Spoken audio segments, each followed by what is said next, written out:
Hey everybody, this is the Sliders Review, and I'm here today to talk to you about Moon Knight Season 1, Episode 1, The Goldfish Problem. They need to rename this to the pacing problem, or like the adaptation problem, or like the creative differences problem, or something like that. Because I don't know how I feel about this series. For the most part, it was just a fine episode, but it was not what I was expecting at all. I was expecting this to be Disney's Plus version of Daredevil. It should have been on that level, and sadly, it was not. Why? Because of Disney. They're scared to pull the punches. Literally. Every fight scene basically took place off screen. That infuriated me. This is supposed to be a vigilante. There's supposed to be action.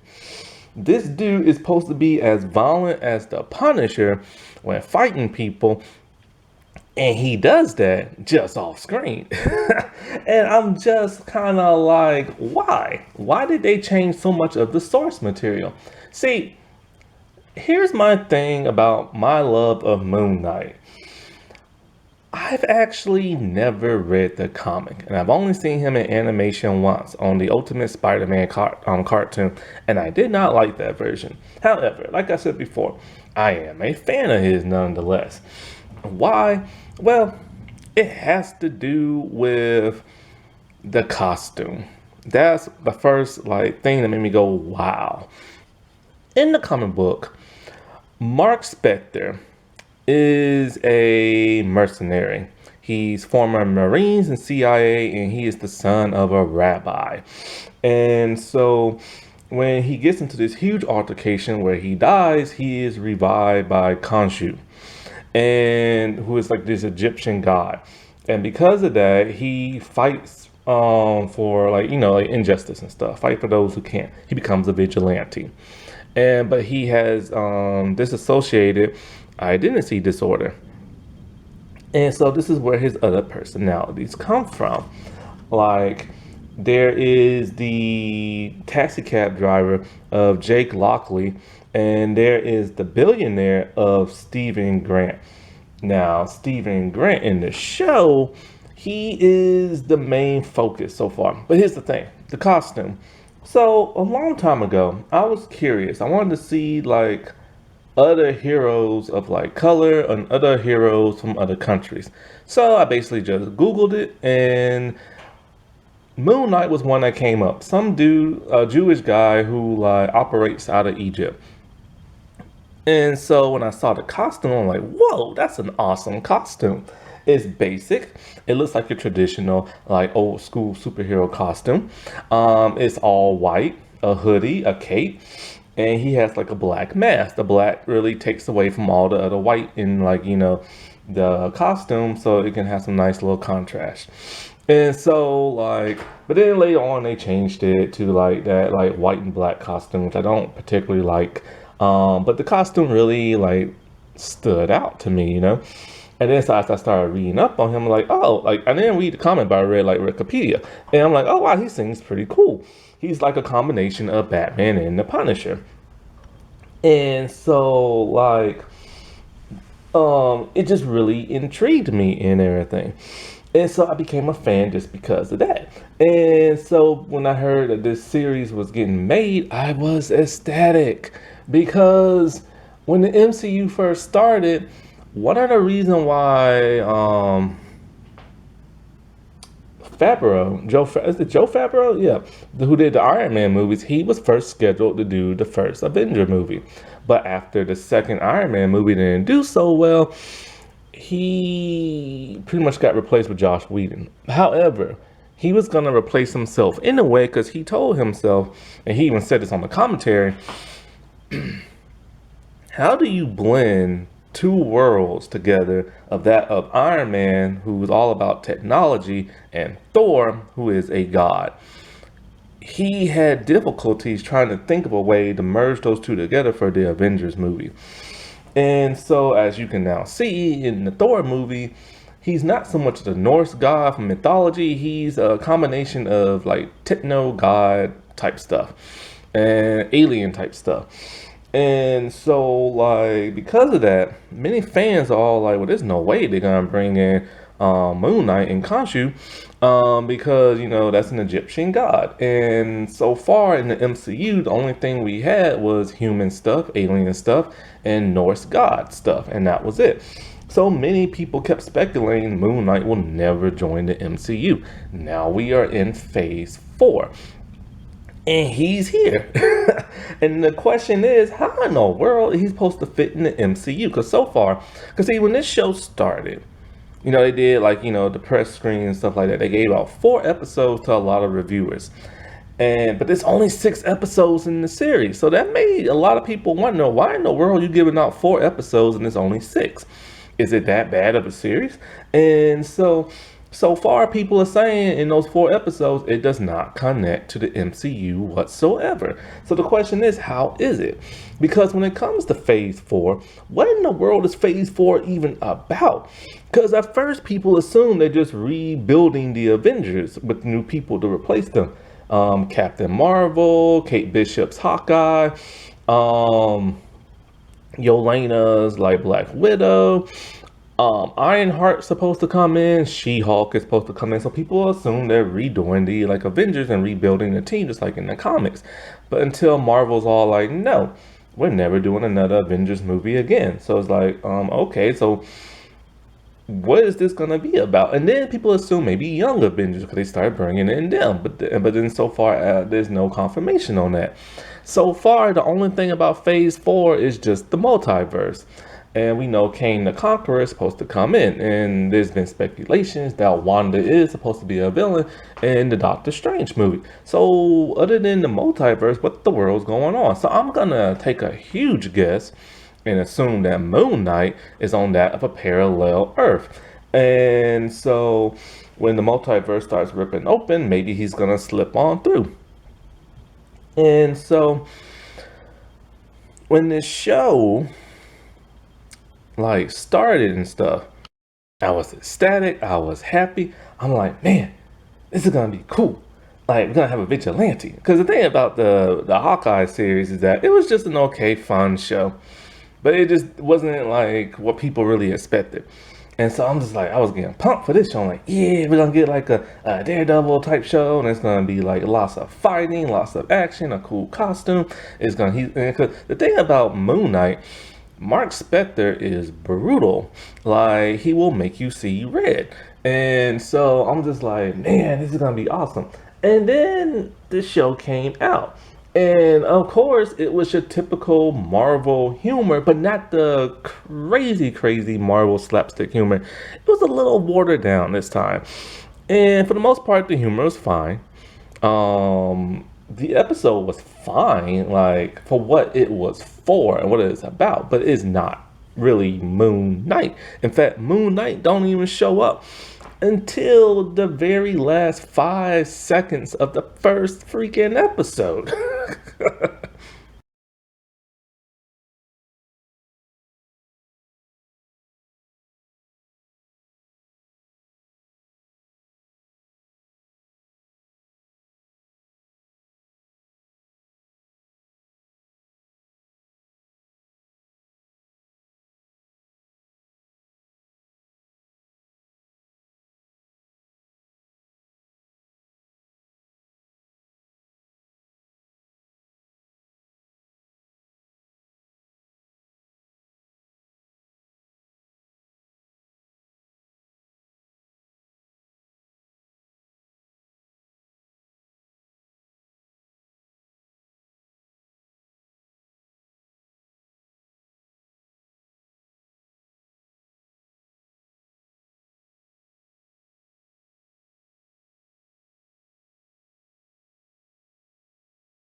Oscar Isaac, he plays the Moon Knight. And so far he just plays Stephen Grant, but also Mark Spector. Now there is a huge problem I have with this casting. Now, Oscar does a great job acting. That's not my problem. My problem is the man is not Jewish. Mark Spector is very, very, very Jewish. So I feel it is a disservice to not show proper representation in that of Mark Spector. I don't understand what Disney was doing. Why would they do this for? Also, Stephen Grant is not British, and Oscar is and talks with a British accent. But when he does the Mark Spector thing, he talks with that with an American accent. Was it really that hard for Disney to find a Jewish actor? They're all over Hollywood. Just go to any comedy sitcom show. They're there. Go to any stand-up like routine. They're there. Not to sound like racist or nothing like that, but they're there. Because a lot of them do, like, a lot of Jewish people, actors do, like, comedy and stuff. It's not that hard to find. Just find one. So why would they go with a non-Jewish dude? If I was a Jewish person, I would be very pissed, but I'm not, and I'm still pissed. And in this version, Stephen Grant is not a billionaire. He just works at a museum. And he's a very skittish man who ties himself up to the bed every night. Doesn't understand how he ends up like coming in at different times, wearing different clothes, why his knuckles be bloody. He doesn't understand when he wakes up why he's in like a different like setting and every time.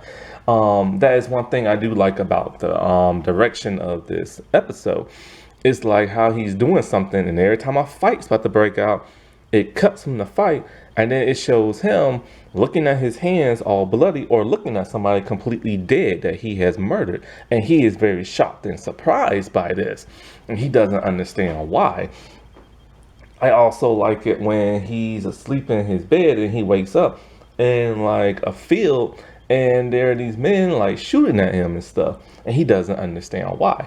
Now, the stuff with the ice cream truck driving away from like the bad guy, that was funny. I'll admit, that was pretty funny. It was done well in a humorous kind of way, in a different Marvel humor kind of way.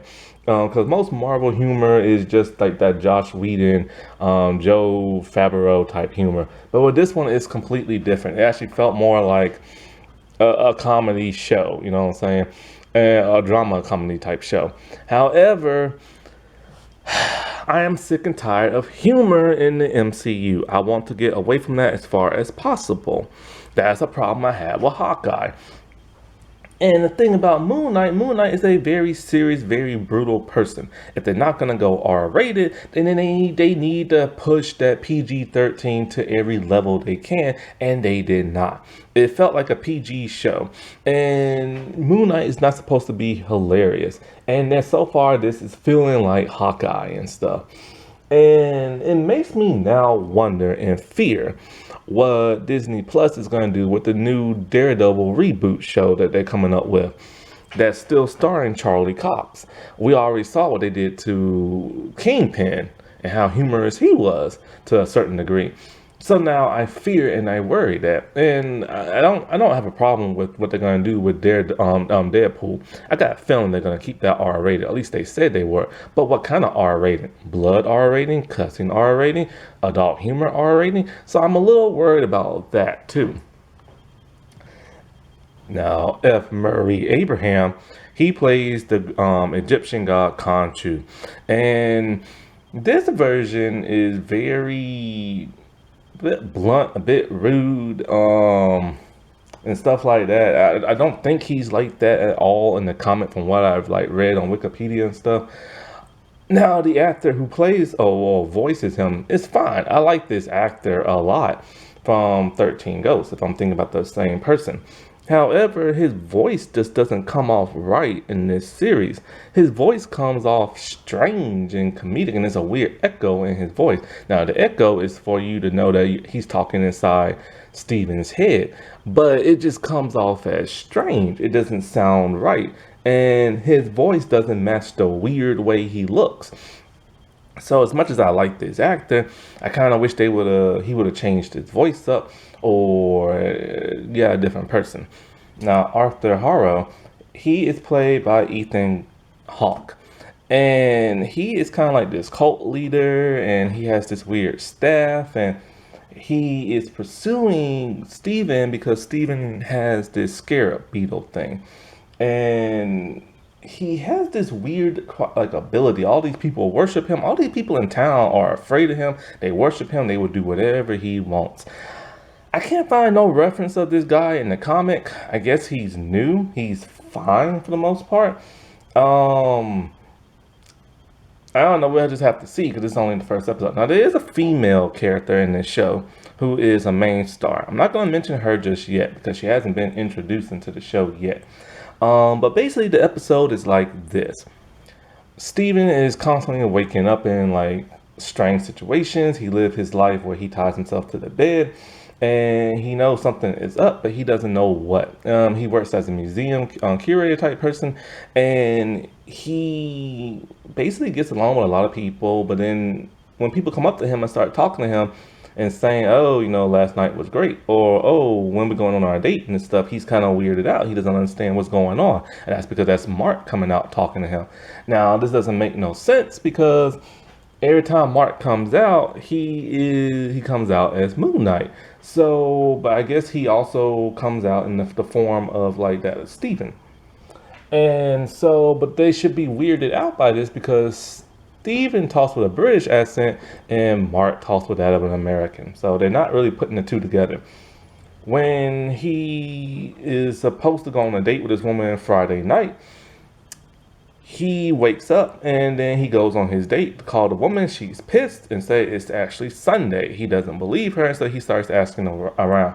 He doesn't understand how like Saturday passed completely by him and now it's like Sunday.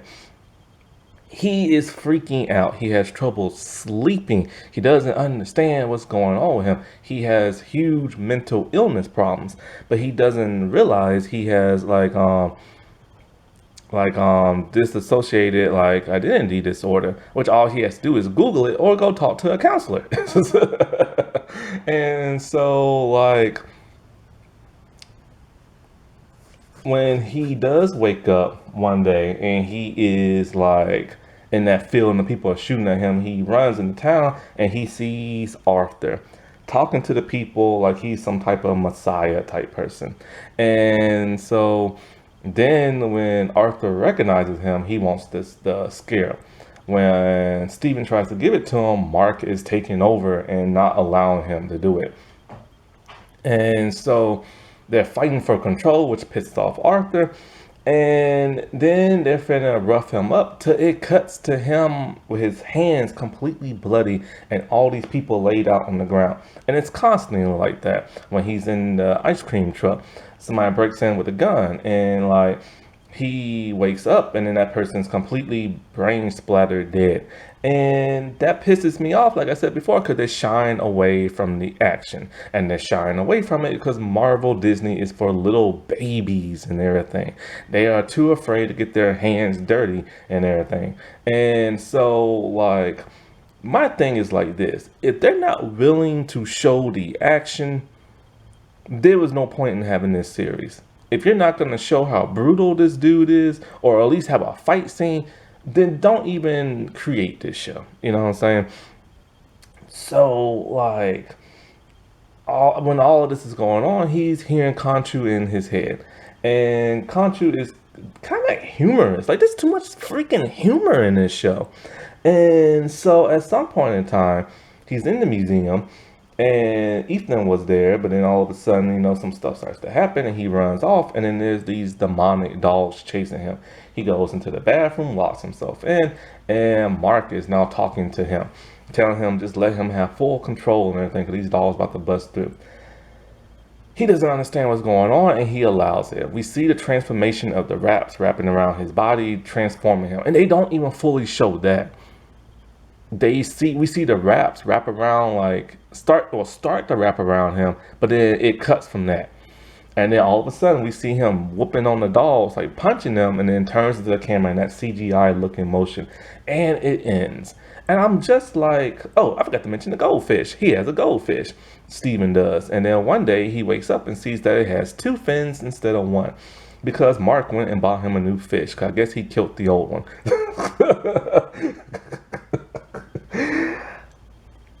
This show, even though I like the way it's directed, it has a weird pacing problem. It has no action. There is no brutality whatsoever, and it's mostly just for shock, suspense, awe, and humor. And I need more, because I've heard some reviews about the other episodes, and I don't know, because like online on Wikipedia it's 80% like reviews, and it's like 7 out of 10, and but the other YouTube reviewers all like there's nothing special about this show whatsoever, and it's completely different from that of the comic. And so my thing is, why would Marvel do this? Why would Kevin do this? Because it's kind of like, we know Kevin loves to piss on DC and Warner Brothers. He loves to take away things that are similar from their heroes and brings it into the MCU. He did that with Captain America Civil War, because he heard Batman versus Superman was going to happen. And so it makes me wonder, did he try to take what's special away from Wonder Woman working in the museum and that of Batman, you know, being Batman, and just combine it in this? Is that the real reason why he did this? I wonder. I don't know. With only 6 episodes, which by the way, 6 episodes is not enough time to tell a vigilante action type show. It's gonna have the same exact problem that Hawkeye did. And if this is the route that Disney Plus Marvel shows are going, I'm gonna tap out. I'm seriously just gonna tap out like I did the Arrowverse, because the problem I got with the Arrowverse is all these long-winded speeches and all this romance stuff and not enough action, and it's too overly dramatic. But I'm about to tap out the MCU because it's too humorous. There's not enough episodes. They don't get right to the point all the way. And it's fluff. That's all it is. It's fluff for little kids, so their little baby eyes won't like hurt and everything. And I'm not here for that. And it's really causing me to turn against the MCU as a whole, because, you know, there's a lot of good movies and a lot of them I own. But then lately there's been a lot of stuff that just kind of been irritating me. And I don't want to just invest my time in watching it. If I want to watch a comedy humorous show, I will watch that. I don't turn in to watch action vigilante stuff just to see a bunch of humor. That is not what I signed up for. And so, like, it's really bugging the crap out of me. Once I'm done watching everything I have to watch on Disney Plus, I'm getting rid of it, because it ain't gonna be no point for me having it no more. There really ain't. And I heard that the She-Hulk show, I heard that's not very good, and that gets me worried too. And I haven't even seen Loki yet, and I haven't seen What If yet. And it's just, what's the point now? Like, you know what I'm saying? Like, what are they doing? What in the world are they doing? What is Phase 4 really about? How does Moon Knight fit in? How is Blade gonna fit in? Like, I'm all for them bringing in new heroes that a lot of people haven't seen in a good while, or never seen, period. But it has to make sense. And since we know, and see, the problem is, the MCU, they wanted to connect everything in the beginning. Now they're trying to disconnect, and that's becoming a problem, because now people are saying, well, what's the point in Moon Knight? What's the point in Blade? Because, you know, what is really the point? You know, so what's the point in the Black Knight? He's supposed to appear at some point. What is the point? Like, why are y'all bringing all this magical stuff in? Kang the Conqueror ain't magic. So what are y'all doing? Alrighty, well, I'll talk to y'all later. Bye.